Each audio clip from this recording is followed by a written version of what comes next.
We as humans, we are circadian creatures, in other words, light creatures, connected to mostly sunlight. That's something that I've identified, that I've become a lot more sensitive to. Sounds and things dropping, and I'm like, people, I'm a perimenopausal woman. Stop with dropping things in the house. You train your skin. It's something that is called gaining a solar callus or sun tolerance. You train your skin to become used to the sun. And people in the villages still kind of run on that rhythm if they haven't been contaminated yet by modernity. Welcome to our episode of Redefining Menopause Africa. My name is Lalie, and we are always about anything that is wellness, midlife wellness, and of course, menopause. And for this conversation, we have an amazing guest. Her name is Lalie Moraba. I'm going to allow Lalie to introduce herself because I always say that is the best introduction, a person saying who they are, what they are, and anything else that I could have omitted. So without wasting time, drum roll, over to you, madam. Yes, I am Lalie, as you have said, and I am a wellness coach. I work with professional women to help them fix their sleep, because that was my experience when I was in corporate, that I really struggled with my sleep. But I'm also for all topics wellness. I love to speak on nutrition. My sleep, I fixed it through circadian biology principles, and that's also something that I'm big on, and I'm sure a conversation that we will have this morning. Yes, I was about to say, oh my God, you are ticking. But before we get there, I always want to understand, because as you were saying, you're a circadian coach. To someone that doesn't understand, what is that? I mean, we know there's so many coaches. Yeah. First, when someone is thinking coach, we're thinking soccer pitch, sports and all of that. And then now we know that, okay, there is, whether it's life coaches and all of that, now circadian coach. What is that about? Yes. So I always explain it this way, that everybody understands that there's a circadian rhythm. We by now we all have an idea. Other people don't know what a okay, circadian people don't have an rhythm. idea. A We know circadian rhythm dancing is rhythm. But what rhythm That's are you true. talking about? Yeah. It is the 24-hour night day. So it's about 12 hours, right? Night and day kind of cycle. And we live, every single living being, humans, animals, plants, we all run on this rhythm. And I suppose maybe some people don't know about it because it happens without us having to plug in or plug out in any sense, right? So circadian biology then captures that whole circadian rhythm a principle on a bigger scale, to say that we as humans, we are circadian creatures, in other words, light creatures, connected to mostly sunlight, but then in part moonlight, especially for us women, because we have the 28-day kind of cycle. And so that really sums up what circadian biology, circadian health is. And I am a coach in that regard, because I help people to plug in correctly to natural light. And when they do that, then they're able to fix things like their sleep, things like their hormones. Oh, wow. You know, every time when one learns about all of those things, you always go back to saying that is basic information, something that we should grow up knowing, something that we should be taught. And it's like, whose responsibility it is to teach us about this and its importance, its benefits, according to you. Do you want me to get political? Please, that's a big one for me. Let's go there. Let's go there. Let's go there. Because I lament the fact that maybe 50, 100 years ago, especially in our African communities, these were things that were natural to us. We were waking up with the sun, going to bed at noontime when the sun went down. And that is why we were living these healthy lives. And therefore, mothers didn't necessarily have to sit and teach their children this. It was all part of their life. And people in the villages still kind of run on that rhythm if they haven't been contaminated yet by modernity. So now it becomes the responsibility of every single person to educate themselves and to understand that even though we have been removed from nature, we're still humans.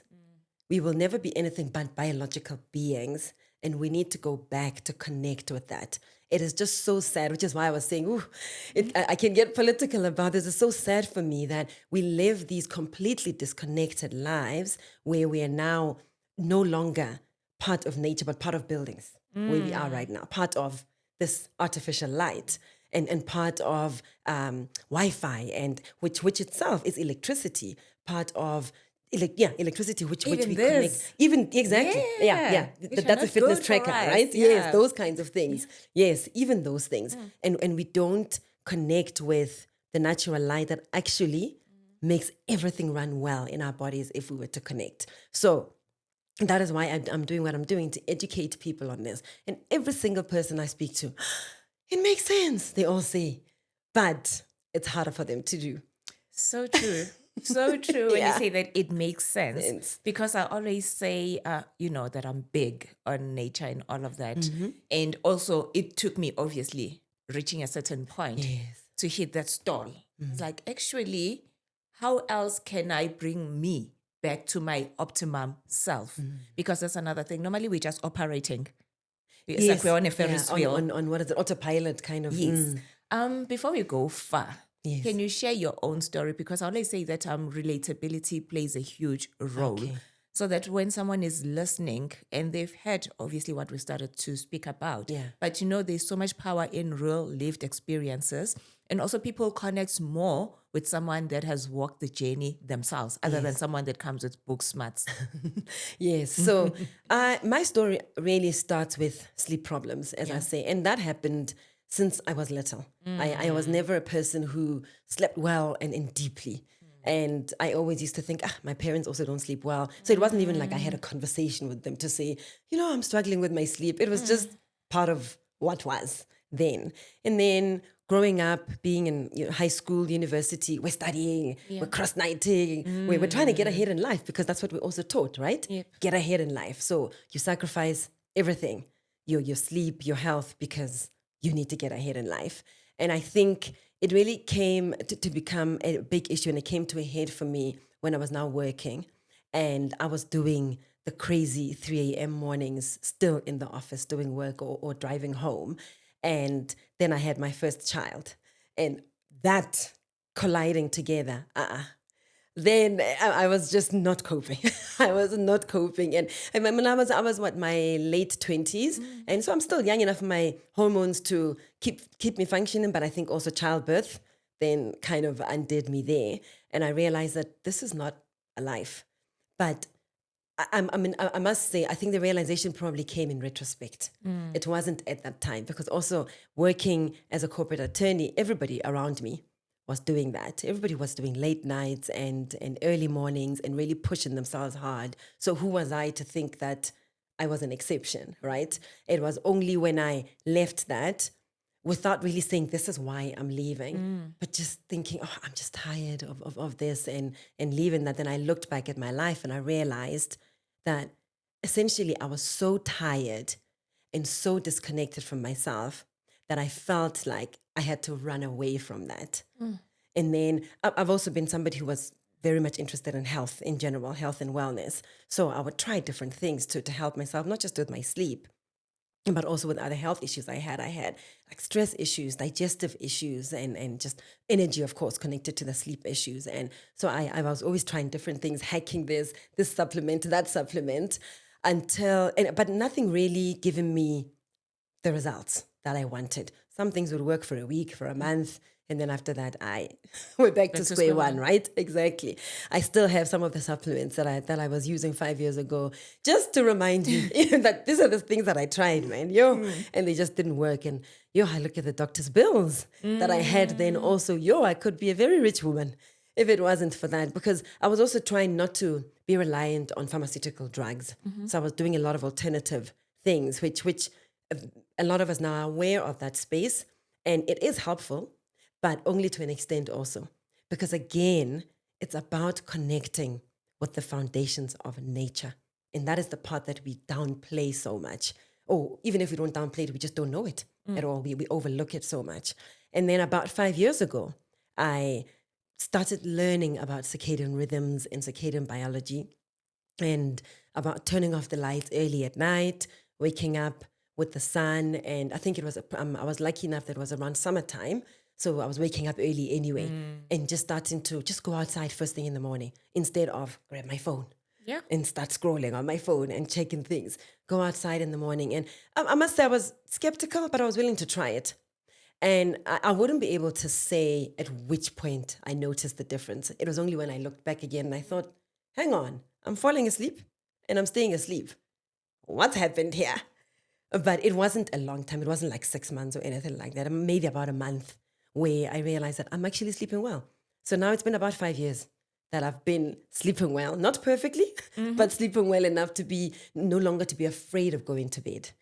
Because when you suffer from insomnia, going to bed becomes a traumatic experience, you know. So now I'm no longer afraid of going to bed. And if I happen to wake up in the middle of the night, I now generally know what to do and not to get myself worked up like I used to before. So that really is a big nutshell of my story. It is a big night. Yes. Like it's a big one. You've seen my eyes like Yes. going wider and wider when Yes. we were sharing some moments. And I'm like, oh my word. Yeah. My jaw was on the floor at some point and I've picked it up. Yes. And as you say, that it's a story for so many people. It's a Yeah. story for so many women. And I actually want to share a bit from one of my passages Yes. because also I really struggled about when I was in perimenopause into premature menopause also Yes. about this. Yeah. So I'm just going to share that I started noticing that I was starting to stay up later than my normal bedtime.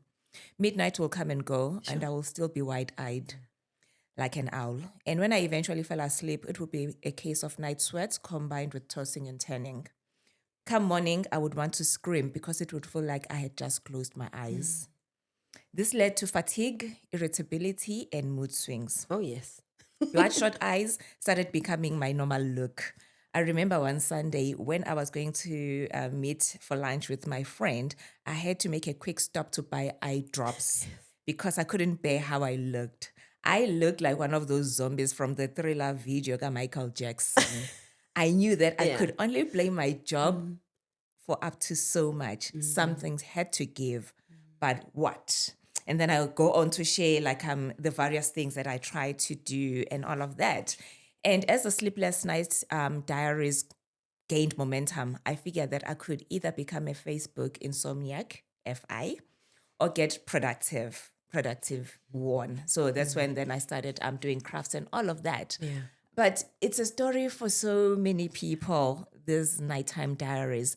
And whenever also we have these conversations, I always say that we forget so many people. For example, in a household setup, we are staying with, whether it's nannies sometimes, people that are looking after our children. Yeah. We hardly give a thought of what happens when they close that door. Yes. And you only find that they're also struggling with the same things that we're struggling with. But we are expecting them to show up bright-eyed, bushy-tailed in the morning to do what they need to do. And that is why I always say whenever we have these conversations, we need to make them so simple that whoever that watches this video, they can have that relatability. They can connect with us despite their education level. Yes. And also I always want to challenge the madams that are watching these conversations to actually invite the women that they coexist with so that they also become informed and educated. And then back to what you were sharing. You are a parent, you said. Knowing what you know now, raising your children, what are you doing differently? Something that someone that is watching, Yes. they can then incorporate, because I always say that we go through certain things or we learn what we learn so that they can be a betterment for those that are coming after us. I say I do the work that I do in the menopause space so that the generations that are coming after me, they firstly have menopause preparation conversations so that they can fare better when this phase of life comes. So, Miss Circadian Health Coach. Yes. So in our household, of course, I live with other people and they don't necessarily sign up completely on what I believe, right? But especially with my children, I have some things that I have put in place as this is where we come to and no more. So for example, my 16-year-old daughter, she's in grade 10 and she's doing online schooling, and which means that she's spending all her day where? On a device. Exactly. So some of the things that I insist on is that she opens her bedroom window and curtain, push it aside so that light is coming in. I would prefer that she sits outside and works with me because that's where I sit, but she doesn't want that. So at least I say to her, you must have your curtain and your window open. And then at night, 9 p.m. is her cutoff. Her classmates, man, she's got wild stories about how her classmates cover 1 a.m. They're still on their devices, even if they're not doing schoolwork, but they're just watching a thing. stuff and playing games, right? For her, 9 p.m., we're cutting off. We turn off the Wi-Fi in our house anyway, also. We turn off the Wi-Fi, we're going to bed. And I say to her, which is what I also advise many professional women, is that rather go to bed early and wake up early if you have deadlines. Because that time before midnight is so precious for your health, for your sleep. So that's what I say to her too, that you must have that. And then on her computer, she also has filters, which I see she doesn't always use, but she has filters that also try and cut out the artificial blue light that try and especially in the evening time, you just try and minimize that blue light coming through. And then if I have to work sometimes maybe between 9 and 10, I turn off the house light also. We just turn off the house lights, keep a little side light on also, just to keep things in that dim mood and for your body to still be aware that it's nighttime, you know. And then I have a 10-year-old son. I force him to go outside and take off your top, take off your pants. I have to fight with him to just go outside and lie in the sun, you know, just lie in the sun. And so I've negotiated with him that he can sit outside with an iPad and listen to a story, but just lie in the sun for some time and just get some vitamin D sun on. But so that's at least he does in the middle of the day. But in the mornings also when they wake up, we go outside. You must go outside. It's the summer now. Go barefoot. Let your feet feel the temperature. Yes, it's called Nelly-potting. Actually, people that love going barefoot. Yes, Nelly-potting. exactly. Yes. And again, we're connecting with nature. Because when you are doing that and you are grounding, especially on natural ground, you're also getting electrons into your body, which help you to protect against, they're a big antioxidant and they help you to protect against things happening in your body, the oxidative stress that we endure in our body. And then you also get in the morning sunlight. So those are things that I try to have in place. There's more I would like to do, but I don't want to become enemy number one in my household.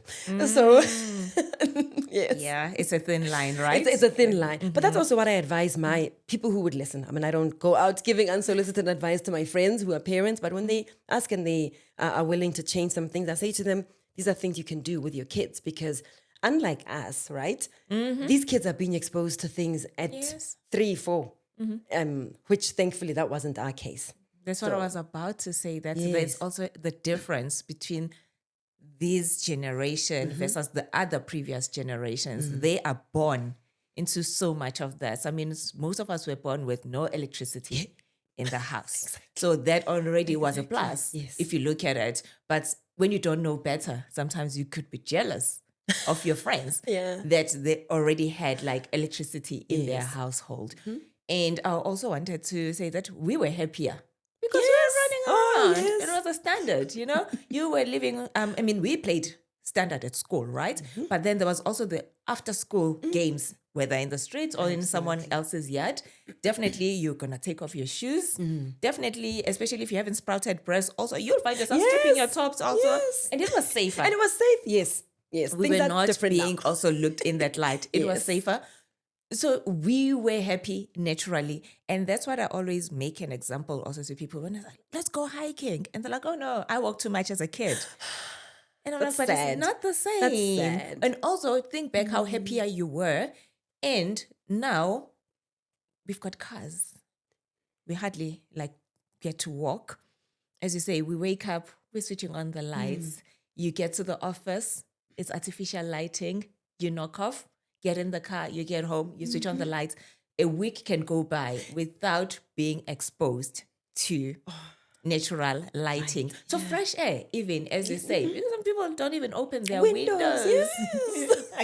So strange. So we're deprived of so much. And then fast track, we get to this point also when you've gone through maybe whatever deprivation that leads us to that point of some people being booked into those 21-day spaces. And then they teach you all of these basic natural things that we are supposed to be incorporating naturally, that are supposed to be a basic thing. But you know, here we are on and on. Here we are having to be schooled so that we can do better. Yeah. And you mentioned obviously the importance of like getting sunlight, and it's always a big debate yet again. And you know the question that is coming: sun exposure and all of that. From your own perspective, what would you say to someone that is saying that, oh no, but we are told skin cancer, sun exposure, and all of those things, according to you? Yes, and I will preface that with saying I'm not a medical practitioner, so people must listen to their doctors, right? But based on the research that is out there, which is mostly American, but that's fine, it has been established that sun causes very little cancer, actually. And even then, those melanomas that develop from the sun are not anything fatal. You would rather get the sun than not get it. That is just the bottom line. There is also, again, to get political, an industry that is invested, the sunscreen industry, and others that are invested in us getting as little sun as possible. There's the sunscreen industry, there's the vitamin D industry. It is a huge industry, actually. And we don't really even recognize it because we think it's just a supplement and therefore it is safe. It's a huge industry. And so I then say to people, whatever you do concerning vitamin D and sunscreen, you still need to get outside as much as possible, regardless of what they tell you about those two products. And then even for us as Black people also, right? It becomes an issue because you go outside, you become dark and you're not so pretty anymore, apparently. So they say, but you need to get over those things in your mind and recognize that you're doing this for your health. And also, if you have an appropriate relationship with the sun, starting from the morning all throughout, you train your skin. It's something that is called gaining a solar callus or sun tolerance. You train your skin to become used to the sun so that by the time that it's a really hot day in December, you've become accustomed to it and you don't quickly burn. You don't quickly become that dark that we don't like so much. Because what happens in the morning is that at morning time, at sunrise, which is now around 6 a.m. in Joburg, when you go outside and your eyes get that light, there's no UVB at that time. There's the UVA. Well, UVA is still coming, but around 6, you are getting the red and infrared. That is now training your eyes and your skin to become okay with the sun that's coming later in the day. But now what happens with most people is they miss that morning part, right? They go out around 12 and then they quickly burn. And then they say the sun is dangerous. But that's because you need to train yourself from early on in the day. And if you're doing that, you won't burn. And it has to be a daily habit. It's not only on the weekend that you're going to manage to do that. Yeah. Otherwise, it outweighs, 5 days versus 2 days and all of Yeah, that. exactly. And as you were mentioning the industries, I'm just laughing because you were talking even like about the eyes. I'm like, sunglass industry also. It is a very Another big big industry. one. Yes. We thought that the moment you step outside, protect your Put them eyes. on. Yes. And now whenever you're not wearing your sunglasses, you feel like, oh my God, my eyes are just so. Yeah. But the more we expose ourselves, we train even like, as you say, our eyes, because it hits somewhere. Yes. It does something to the brain. Exactly. And our conversation on the other episode with Dr. Boitumelo, who you know very well also, she did mention that some of the people that get the best of the sunlight translating to vitamin D and all of that is people that work out, whether it's the laborers, the construction workers, you know, and we look at them, we're like, oh, but they are reaping the benefits of that. Lifeguards, farmers, and all of that. And we are cooped in our houses, cooped in our offices, cooped in this and that, while we are harming ourselves without being aware. And it takes me to another conversation. I think I did mention when we had that IG live the other time. I think it was last year. Yes. When I was saying that even our geographic location plays a huge role. Yeah. And she was just saying that she understood now why God put us in where we are. Yes. Because a group of them, they had this conversation that when they moved to, they based in the UK, that they started noticing certain changes in how they show up, the mood, depression, and all of those things. And already it's always almost gloomy, almost all year round. And not knowing, obviously, it's then a thing to, you're going to get maybe on antidepressants because you're going to go to the doctor. Doctor, I'm not feeling myself. Something is amiss, but I don't know what's going on. Or you start popping supplements, but that is looking at it also at a superficial level. When it is important that anything and everything, we always go to the source. Exactly. Because it's big industries. The thing is, though, most individual doctors don't know, right? They don't know. And I think somebody like Dr. Bitumelo, she had her own experiences that then made her realize, oh, I need to learn more about this stuff. Because I'm sure she can say in medical school, she wasn't being taught those things. You know, that they're being taught prescribe a pill for this ill. And that's really about it. And then you realize that, actually going back to the foundations is what we need to be doing. And I mean, we all have, I have friends. In fact, I have a friend, funny enough, who's from KZN, who struggles with Joburg winters. They're not even far. But they struggle with Joburg winters. They just get into, what is it called? The seasonal affective disorder. Every winter, it's just like, So now imagine somebody from here moving to the UK. All the way. Exactly. No, it's a conversation and it's a thing because I'm also from KZ and everybody that moves to Joburg for the first time is almost like, we thought we knew winter. Yes. But this Joburg what's going on here? Because I mean, yeah. And that's the thing. So these are the things that you only realize at those times. And then when I think of a friend of mine who actually lives in Canada and another one in New Hampshire, and how when they struggle, the doctor then just says to them, here's a vitamin D, as opposed to saying, your makeup requires you to actually be trying to get as much sun as possible, even though Canadian weather, New Hampshire weather doesn't really allow for that much of the year. But in the times when you can, try and get that as much as possible. But it's just how life is these days. And it brings me to another thing that I always say, hospitals. The conditions. Sick. Yes. You are sick, you are confined to the bed. You wake up, you take that bath, go back to the bed, you have your meals, you have your medicine, you get your visitors. But it is rare. There's not that intentionality to say that patients, especially if you are in a position to move, really go spend time outside. Or some of the wards, there are no windows close by. There's no it's just, then the color on the walls also is drab. And all of those things, I mean, they are not conducive. Not at all. Not at all. Healing, to getting better. People, I think they fare better when you're sick at home sometimes. Yes. Because then you can wake up, go sit outside in the sun and be able to take off your shoes. Because yet again, sometimes there's no grass even. It's just like all around paving. Yes. And then you can't even take off your shoes and be able to ground yourself. So I think even such spaces need to relook maybe how they do things, and how they do things. And I want to say two things to that. One, there's a study that I came across. It wasn't like a big group of people. I don't remember the number, but all they did was to put the people in one ward close to a window, an open window. That's all they did. And they tracked their recovery. And they found that they recovered better than the ones who were not. That's the one thing. And then there's another one, well, more than even just one study, but way back in the 50s in Switzerland, there was a doctor who ran what was called solariums, which is sun clinics. And whatever you were sick with, you would go there up in the Swiss Alps. And what he would do is, for the really sick people, they would take every single day, maybe 5 minutes, they would start with exposing just your feet to the sun. Then maybe 2 days later, your feet, your legs. 3 days later, keep going like that. Just to get 5 minutes, 10 minutes, just to get you that sun tolerance I spoke about earlier. And they had incredible recoveries of all kinds of illnesses. So when we speak about the healing power of the sun, it's just, why aren't we tapping into it? But I always say, it's a free product, so therefore, nobody's going to tell us about it because nobody's making money from it, right?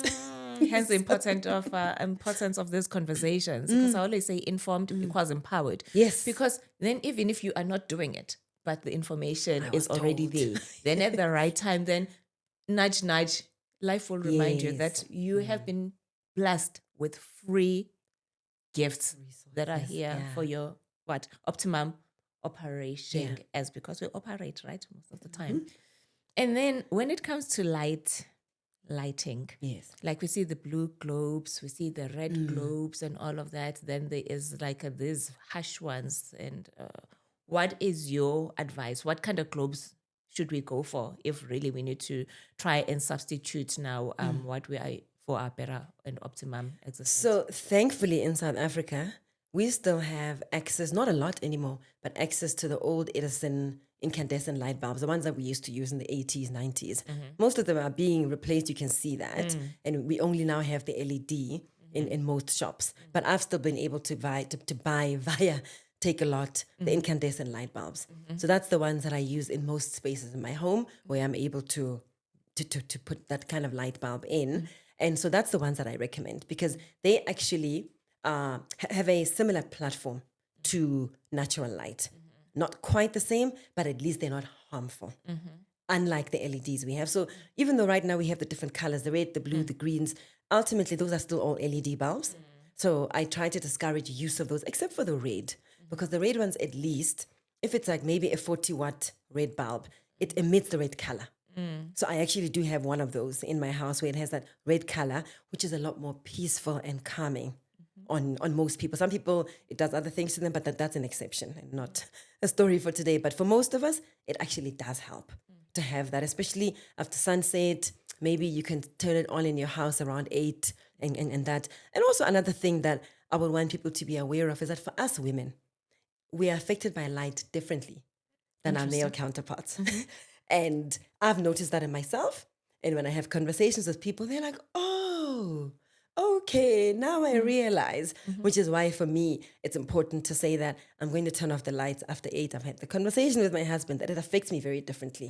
And even in the mornings, when he wakes up, he turns on the side lights and not the big lights because, we've had the conversation and trying to be aware of that, especially as we get older, right? As I'm getting older, perimenopause and that, I really do feel the difference. And I can see the blue.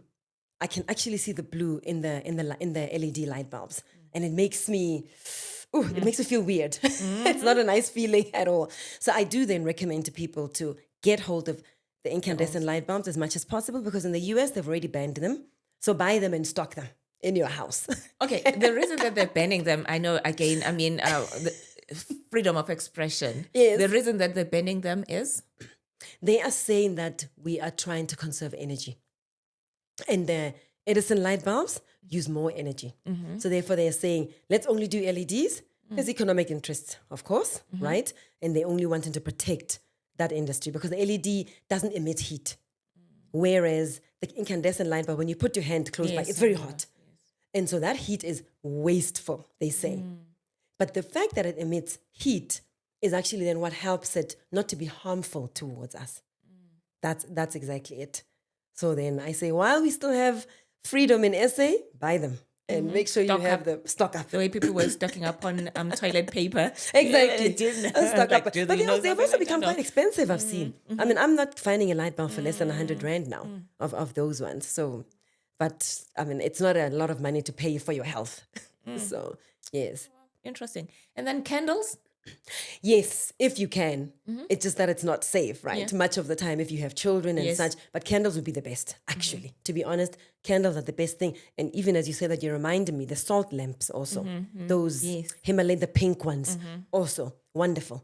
If you can use those in your house, that would be fantastic. So yes, for people who don't have maybe little people running around, use a candle. Use a candle in your bedroom. Just make sure that you don't go to sleep with a candle because safety is an issue there, yes. Oh, well, yeah. So I really hope that you're taking notes because we are so getting schooled. I'm getting schooled. And every time I have conversations with you, I pick up so much more. yeah.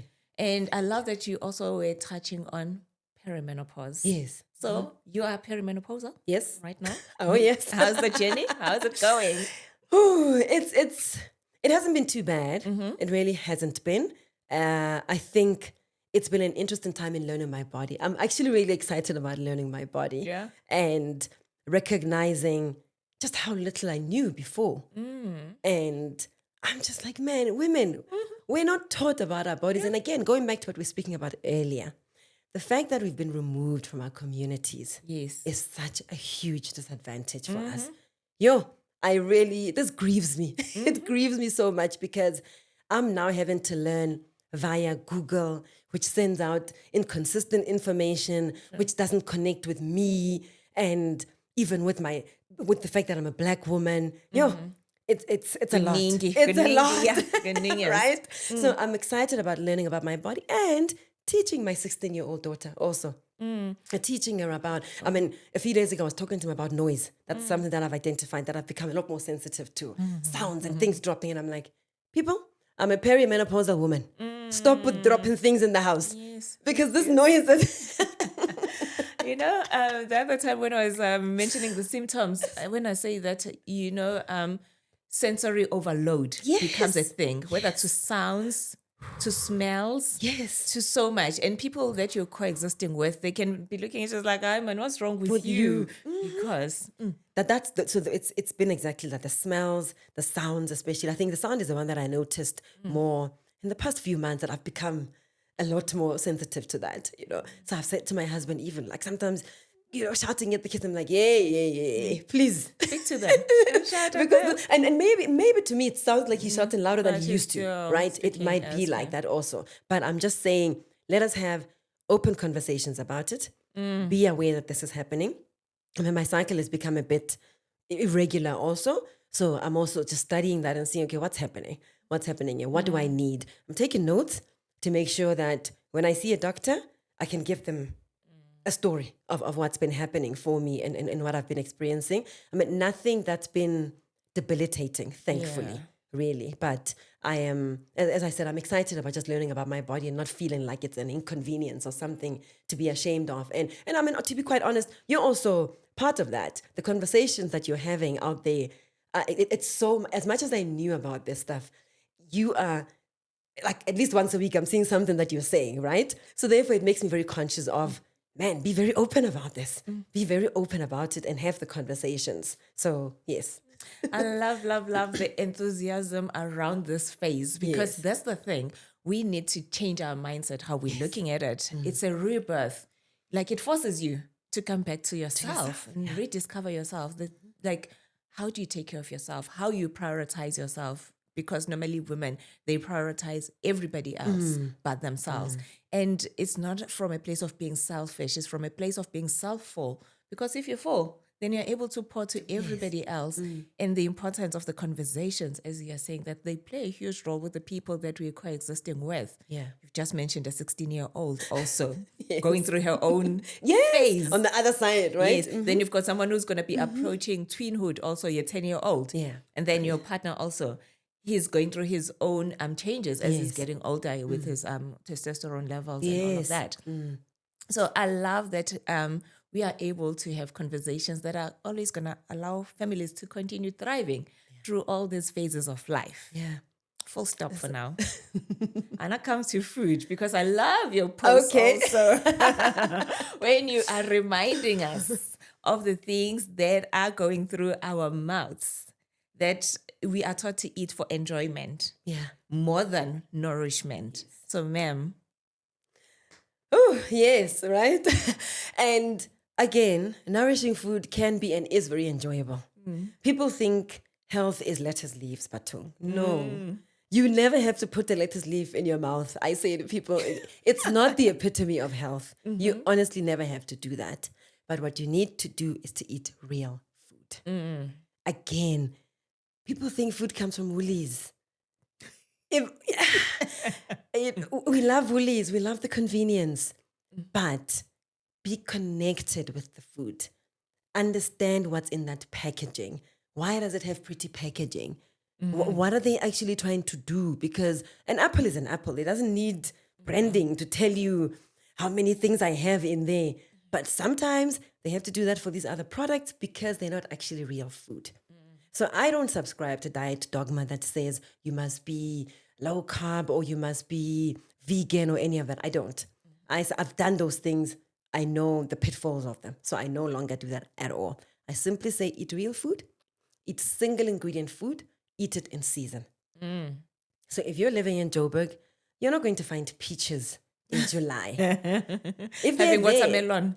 and watermelon, right? You're not going to find, because it doesn't even taste nice. I don't know why people eat watermelon in winter. And if you look at the peaches in Woolies, they'll say imported from, I don't know, Spain or something like that. You must think about that when you're eating a peach from Spain in the middle of a South African winter. Because as I said, even at the beginning, food itself as a light being has information. It contains information. And so when you're eating this peach in June, you're saying to your cell mitochondria that... That's a cell mitochondria, yes. It is the powerhouses of our cells. It is the very foundation, actually.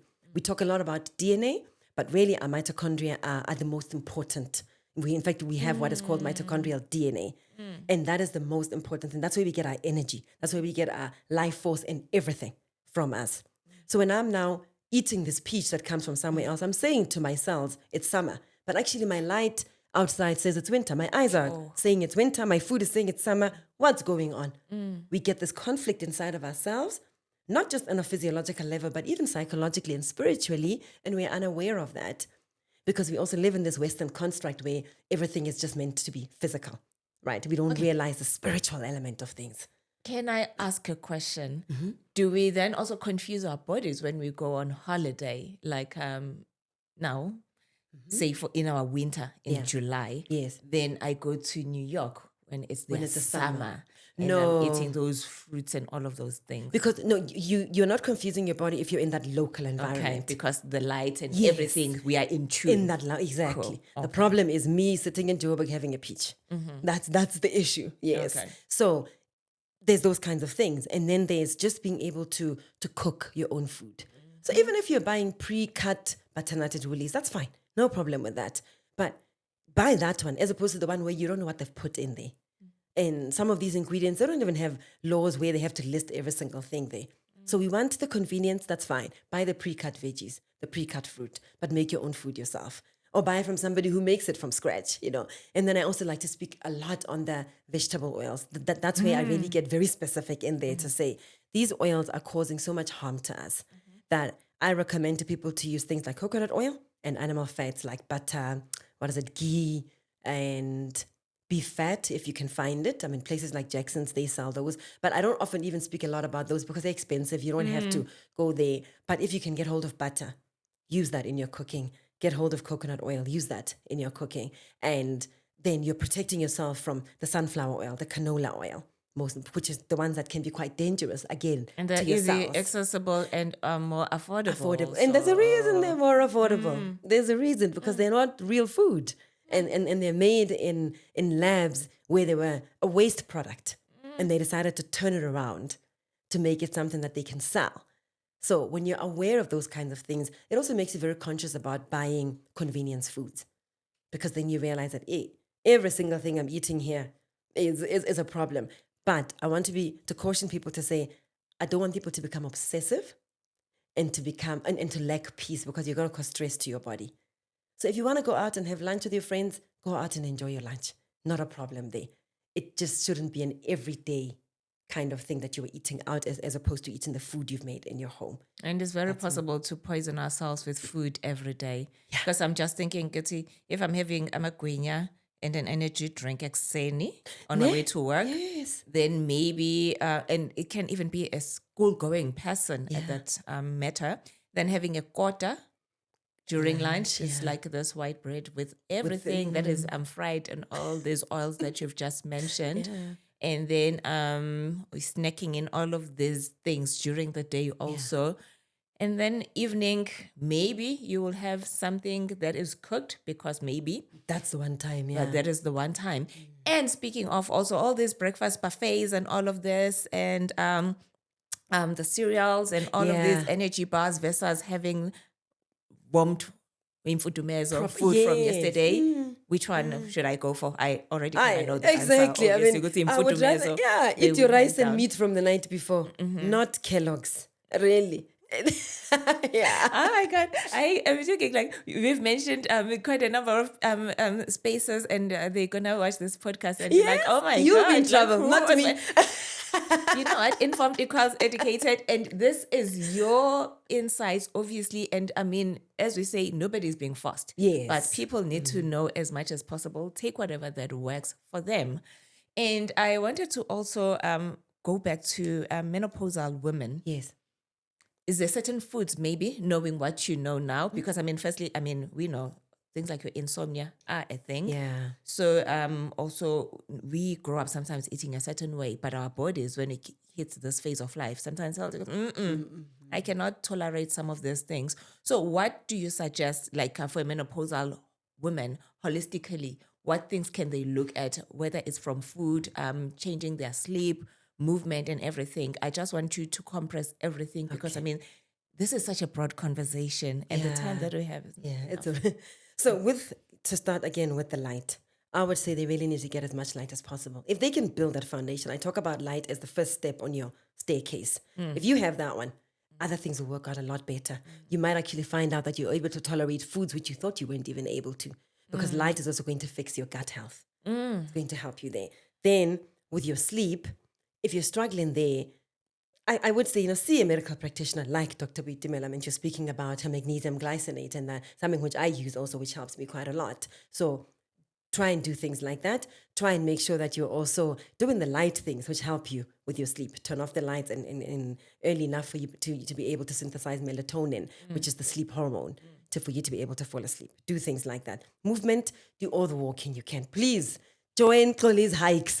Do all the walking you can do, not just for the weekends, every single day also. And do the strength training. I mean, you do a lot of that also. People need to do the strength training. If you can do that, you're also helping your hormonal health. And then stress management. Yes. Let's do the breath work. Let's do the boundaries. Let's talk to people in our lives to just understand that I don't have capacity or energy for everything. Let's manage our bosses. And then with regard to your nutrition, as I said, don't subscribe necessarily to a specific diet protocol. Just make sure that what you're eating is whole, it's natural, and you'll see that over time, your body begins to adjust to those things. Yeah. Awesome.